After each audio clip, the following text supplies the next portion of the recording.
Many are saying that McCaw won't last the distance to 2015 World Cup. So a lot of people are thinking who will be the next All Blacks captain. Is there someone like Kieran Reid perhaps that could be a possible contender for this role? Oh, I'm available. Very nice, get the call up.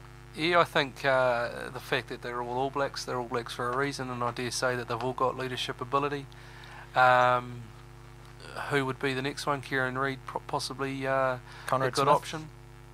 Conrad, I think, has proven to be a good leader, absolutely. But They are saying he's getting a little bit old. I'm personally more in favour of having the leader up in the forward pack where the real work's done. Oh. So do you think once McCaw retires from the All Blacks, do you think he'll stay in the camp as a coach? No, mate. I think best bet for him would be to get himself out of it for a while, refresh. He's got a lovely wife. Do you know on a personal level, sir? No, I don't. No, just from the magazines I read. What was that? Or the gossip mags. Just the ones I see at the doctor's surgery. Of No. He probably a little bit of time away, get in his plane and do a bit of flying and things like that. Living in his new house that somebody built for him. Yeah, very Probably nice. a bit of time away first would be a good idea. Yeah, true. Just earning up the money in Europe or Japan or whatever. Yeah, I think he's got a fairly good earning potential. Yeah, on the topic of like money in rugby, like Sonny Bill Williams is obviously a huge star and is wanted by many clubs, including like NRL and European clubs for league and union.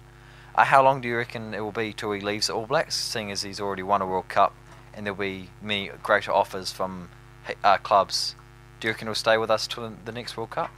Well, it all depends, really. I think Sonny Bill has sort of publicly said that rugby and playing footy is only part of what he's all about. He enjoys his boxing career too, and I honestly don't think there are many other contracts out there for him that would allow him to continue to box the way he does. I don't think an NRL contract would be quite so forthcoming as far as releasing him for that sort of thing, and he seems to be on a pretty good wicket with the New Zealand Rugby Union. So Martin Nonu, Wellington man, moves up to the Blues. Yep. He's been instrumental in his previous years with the All Blacks and the Rugby World Cup. Unfortunately, he didn't make the team to play Ireland over the weekend. Do you have any thoughts on that one? Once again, I think Steve Henson's in a superb situation where he's got such class players. He'd probably fill up two back lines if he needed to, and still do a good job internationally. I think the guys that he had there on Saturday were certainly able to do the job and did. Nonu's slipping in there again, probably seamlessly if required. So do you think his pass is used by? No. No, not at all. Do you reckon we'll call him up for the South Africa and Australia tests and the Quad Nations? Because, as you said, we need experience in those times, and he's probably the most experienced for that position. Yeah, I think Conrad's probably a better brain, so he's probably better to have out there. Second five, though? Personally, I wouldn't put Maher in ahead of either of those two guys that are there at the moment. Yeah. Well, doesn't that mean his pass is used by? Not at all. But he's playing for the Blues at the moment. One injury came and he's back in. But he's playing for the Blues at the moment. He's not making a huge impact for them. Yeah. It's hard to make an impact in a side like the Blues at the moment. Yeah, but do you think he should just be going back and going back to the basics? And because he's dropping the ball a hell of a lot. I just don't think he's up to it anymore. But we'll leave that question. We'll go on to the next one. Fair enough. Looking forward to the next two encounters with Ireland. Do you think Steve Hansen will make much changes to the team? Absolutely. Yeah. Absolutely. Would you like to give a few examples of maybe some changes that he's going to make? I think Aaron Smith did a fantastic job, and I think they'll stick with him, even though he's probably a little bit inexperienced. I think, like you alluded to before, possibly some wing changes. Whether Brodie Retallick gets another shot straight away. I think there are 174 test caps in the front row on Saturday. So possibly a younger guy in there, possibly. Bottom line is he doesn't need to change a thing. He's got a winning side. But I dare say that with that 30-man squad he's taken into there, he will look to use some different people. Do you think Hansen will be using these Ireland games as a trial run for the tough tests to come? I don't think there's any room for testing and trialling things in test matches. So you think he has to put the team out there that's going to win the game. So he'll just stick with his winning team? Yeah, well, I think he might change a couple of things. And on the note of Ireland, do you think they'll be hitting back hard for the next couple of games? One thing about the Irish, mate, is that they always hit hard. I think they're very passionate people, and I think they'll come back strong. So you think they'll give a better challenge than they did on Saturday?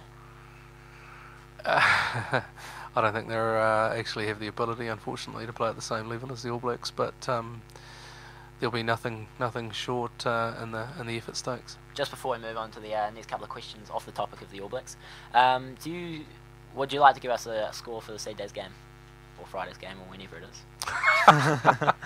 I can't see it being terribly close. So, going to dominate. 30-point difference. Easy. All right. Easy. Here's some more questions on the topic of like more Hibs related rugby. Beautiful. I was hoping you'd get to that. Oh, great. What is the highest level that a Hibs student has played rugby at, like in national and all that? Have there been any who have played in New Zealand Cup or Super Rugby? Yep, we've had a representative in the Otago side for the New Zealand Cup. Who was that? I can't remember. He was before me, Okay. but a very good player. I think he's playing out of Tokyo now, over in Japan, professionally. So he's our first rep. I think he was a New Zealand schoolboy. Jerseys in the front office, in the main office there, and he's probably the highest rank we've had. We've had some very good reps, of course. Joel Duffy making the Hurricane schoolboys last year, and working with the New Zealand elite squad. I think the other great representative we have at the moment is Matt Robinson, who actually turned his back on rugby and is now playing off the bench for the Penrith Panthers. Yeah. Which is a great effort from him. It is. How long do you think it will be till we get an ex-Hibs student becoming an All Black? Like, are there any recent or current players who, like you mentioned, Joel Duffy, who like got the potential, or like there's a hope that they could become All Black, or really high up? And I think Joel Duffy's definitely destined for professional rugby, and he'd probably be the first one that I can think of that will reach those sorts of honours. Yeah, does he like have the brains and the rugby like knowledge, like like McCaw does, to be a player at that high level? Yeah, he certainly does. Yeah. So would he be your best player that Hibs has ever seen at your time here? Mate, there's been some very good players that come through Hibs, and I think as far as levels concerned, I suppose yes, he's quite possibly the best player in that regard. But I think New Zealand rugby's sort of made up of more than that, and I think we've got some very solid players that come through and are going to be the backbone of New Zealand rugby through the club system, which I believe is just as, if not more important than the rep players that we produce. Yep, so I've just got one more question, something that we'll touch on a bit later in the show. The first 15 has come in the top 4 in Prem 1 for the first time in Hibs history. What do you see the chances of taking out the title of Prem 1 this year? Do you think they have a chance? I think that the first 15 are doing an absolutely stunning job. They are. Someone's phone going off. Yeah. I think they've proven over the last few years that they have the ability to punch above their weight and get some results that possibly no one in the rugby world expects. And the one on Saturday was no exception. Beating St Bernard's the way they did. They did get a game of the weekend for the College Sport Rugby. Linked to our Facebook page. We're quite happy about that. Oh, is that right? Fantastic. Yeah. No, they're doing a fantastic job. Jimmy O'Reilly leading them there, and he's certainly got his outfit working very, very well. Very cool, very cool. Well, I'd like to thank you for coming on the show today, Mr Stevenson, and no drama. Hope we'll have you back soon talking about the other All Blacks games later in the season. That'll be fantastic. I think you can. Thanks. Thank you, Thanks Sam. very much, sir.